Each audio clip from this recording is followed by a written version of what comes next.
Essa é uma Zica. palma bem aproveitada, hein? Essa foi. Nunca mais vai... Esse pernilongo nunca mais vai aparecer aqui na frente. Vamos lá.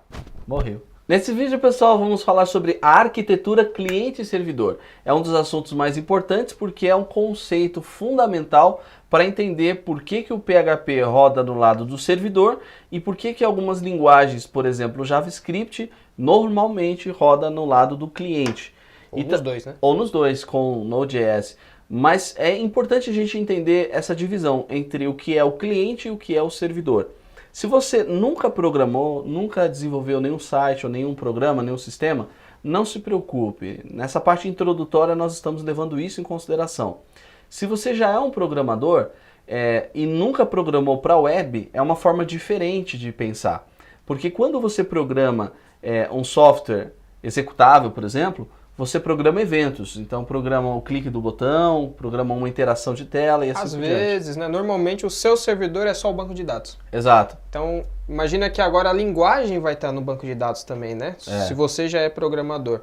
A não ser que o seu software também seja um banco de dados local. Exato. E aí não vai ter nada parecido ainda, né? É um outro jeito de você pensar. Então vamos entender primeiro o que é um cliente e o que é um servidor, para esclarecer tudo isso. O cliente é o usuário. Então quando você entra, por exemplo, no Google e procura lá, por exemplo, qual é o melhor time do mundo, vai aparecer Corinthians, evidente. O João não concorda muito com isso, mas é verdade. Então quando você procura lá no Google, faz uma busca, por exemplo, torta de frango, essa hora começa a dar uma fome. Mas enfim, você é o usuário, você é o cliente, grave bem isso. Você solicita uma informação. É como se o Google fosse uma lojinha, né? Exato. Imagina que você tem lá uma lojinha lá no seu bairro chamado Google. E você sai da sua casa e vai até a lojinha lá. Isso é uma padaria, por exemplo. Então, a padaria do Google, ela tá lá servindo, não é? Ela tá à sua espera, servindo. Imagina que é uma padaria que fica aberta 24 horas, né? Exato. Então, ela tá lá servindo. Por isso, um servidor. Exatamente. E você não é o cliente? Você não é a pessoa que, agora eu vou na padaria, agora não. Aí talvez, amanhã eu vou na padaria de novo.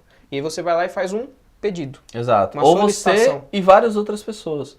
Então, um pedido ou uma solicitação em inglês chama request. Então, grava essa palavra. Request é quando você requisita ou solicita uma informação. Toda vez que você acessa um site, você faz uma solicitação. Para quem? Você faz uma solicitação para o servidor. Então, quando você digita o endereço, por exemplo, você digitou lá hcode.com.br, esse endereço ele está registrado num servidor de domínios, né, um DNS, que ele diz o seguinte: olha, quando digitar em hcode.com.br, você manda para esse endereço IP. Esse endereço IP é um local físico, é um servidor de hospedagem, é um servidor que está fornecendo o seu site, que está remotamente localizado. Você não precisa saber aonde efetivamente esse servidor está para poder utilizá-lo. É verdade que em alguns negócios é importante saber onde está o seu servidor, dependendo das leis que se aplicam àquele servidor. Esse é um assunto para um outro vídeo.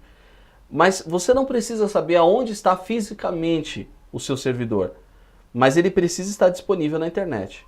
Na hora que você acessa esse servidor, ele pega ele faz uma série de perguntas. Ele diz assim: quem é você? Qual browser você utiliza? O que é que você quer? Eu quero uma cópia da página index.php. Ok, deixa eu ver se você tem permissão. Ele faz essas verificações iniciais. Interessante que quando ele junta, né? Ele recebeu o cliente e ele vê o que você está tentando acessar, o que você está solicitando, qual que é o seu request. E aí ele vê lá também, checa o servidor. Quando ele junta as duas informações, é normalmente quando a gente chama de ambiente. Ele Exato. criou todo um ambiente, né, um contexto do que está acontecendo ali naquela comunicação, tá? Nessa conexão, nessa solicitação. E esse ambiente é chamado de ambiente cliente-servidor, que é as informações que eu tenho tanto do usuário, o IP do usuário, quanto dados do servidor. E depois que eu processei tudo que você me pediu, aí eu devolvo uma resposta. Então, a resposta nós chamamos de response. Por isso que naquela famosa linguagem ASP, né, o ASP clássico da Microsoft, você queria recuperar de um formulário request.form. Isso. Que é mandar para a tela response.write. Então, request recupera, ou é uma requisição, response é a resposta. O que você precisa entender é que PHP vai funcionar no lado do servidor. e ele sempre devolve HTML. Então a linguagem, o código-fonte do PHP nunca será devolvido integralmente para o usuário final. É como se o PHP estivesse lá no cérebro do funcionário da padaria que a gente falou. Exato. Então você fez uma solicitação, um request para a padaria, e aí o funcionário, ele ouviu você, ele processou, você consegue ver o que está processando na mente do funcionário? Não dá para ver. Você não consegue. Não tem a como. mesma coisa, você não consegue ver o código que está processando lá no PHP. Exato. E ele vai te dar uma resposta. Talvez Exato. um produto que você pediu, ou falar, isso aqui não existe, a gente não vende isso nessa padaria, né? Você pede lá um pão determinado, aí ele vai falar 404. Exato. Erro 404. Não existe. Tá certo? É, Ou qualquer outro problema, ou qualquer outro tipo de erro, né? Que dê. Agora, como que funciona essa interação, né? De você fazer uma solicitação e uma resposta, né? Porque vai no mesmo cabo, né? É verdade. No mesmo cabo de rede. É como se fosse uma ilustração de uma rua, né? Você imagina uma rua, por exemplo, e aí você faz uma solicitação, aí é uma mão de ida. Aí o carrinho tá indo, ó. Request. Aí Tá ele indo pra padaria. tá indo pra padaria. Processou o pedido. Aí eu Aí é o preciso PHP disso. lá acontecendo. Exatamente. E devolve uma resposta em HTML. E aí volta a resposta. Volta a resposta aqui. Então, essa ida e vinda, nós chamamos de request e response entre o cliente e o servidor.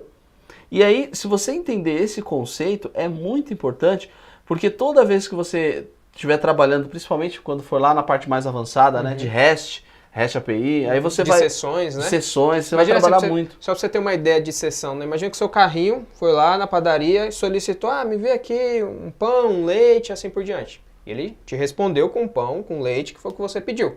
Você volta com seu carrinho para sua casa, foi lá para o navegador.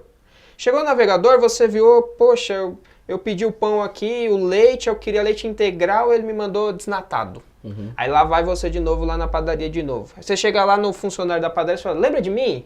Eu pedi um pão, um leite para você agora há pouco.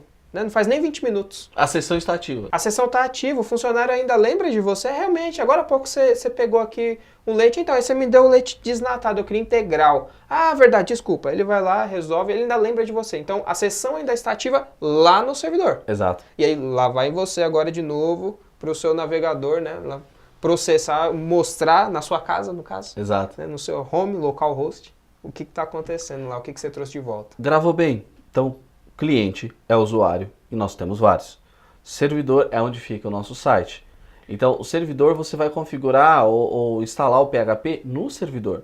O usuário não precisa ter o PHP instalado. Você instala o PHP no servidor e acabou.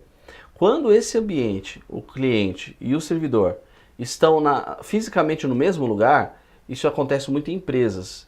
Então, vamos imaginar, na sua empresa, você tem lá uma máquina que é o servidor da empresa. Ali se guarda muitas coisas e tal, e alguém falou, olha, se quiser usar como servidor web, você pode configurar nessa máquina. Então você instala o Apache ou o IS, que são servidores, ou Nix, que são servidores que vão processar a sua informação. A linguagem PHP vai trabalhar em conjunto com esse servidor web. Então você vai instalar o servidor web, o Apache, e também vai instalar a linguagem PHP. Na nossa ilustração, quando você instala o software, que é o servidor, é como se você estivesse falando assim, ó, aqui eu vou abrir uma padaria. Então você só tinha um terreno, você só tinha um computador. Eu quero abrir uma padaria nesse terreno. Então beleza, você construiu sua padaria. Você está servindo. Exato. Mas qual é a linguagem que vai processar lá? Eu quero colocar aqui o PHP dentro desse servidor. Então o PHP é como se fosse um funcionário. É um funcionário que sabe fazer alguma coisa. No caso, ele sabe processar arquivos de texto escritos em PHP. E entender o que você está pedindo, processar essa informação e devolver uma resposta. Além do PHP, existem outras linguagens. Por exemplo, o ASP.NET da Microsoft. Uma dica que a gente quer passar para vocês já de início, evitem aquelas discussões que não levam a lugar nenhum. Do tipo, que linguagem é mais importante? Qual é a melhor linguagem? Ou qual é a melhor? PHP ou ASP.NET? É Java ou C Sharp? Essas discussões são discussões para perder tempo. Essa é a conclusão que eu chego, né? Por quê? Porque na verdade são ferramentas. Java e C Sharp são linguagens muito poderosas. PHP é uma linguagem para web. Em resumo é isso. Você vai desenvolver para web, saiba que o PHP é uma opção. Mas tem o ASP.NET também. Tem suas vantagens, tem suas dificuldades.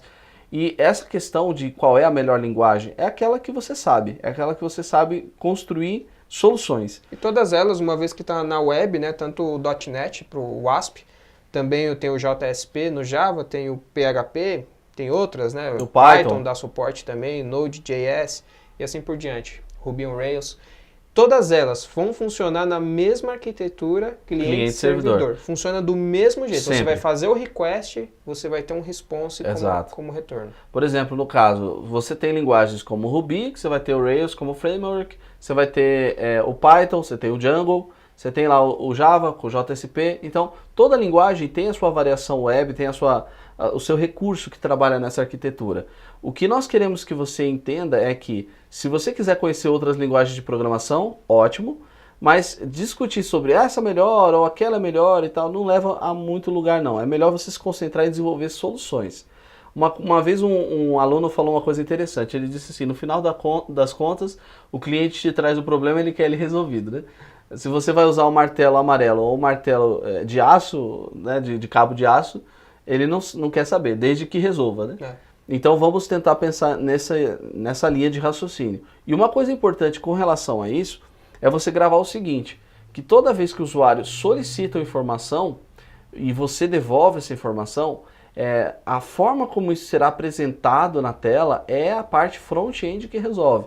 Então, por exemplo, se ele vai clicar e vai atualizar a página ou não, ele clica e carrega via Ajax, isso daí é a parte frontal, é o HTML5, o CSS3, o JavaScript. JSON. Isso, que nós esperamos que você conheça pelo menos o básico. Para esse curso nós não vamos entrar a fundo, né, na parte, já falamos sobre isso, nós vamos entrar a fundo na parte frontal do projeto. Tem um curso, né? A gente tem um curso aí também na Udemy, só da parte frontal, né? Onde a gente usa um pouco de back-end, um pouco de PHP, de banco de dados, mas o foco é o front-end, né? É o HTML, tá?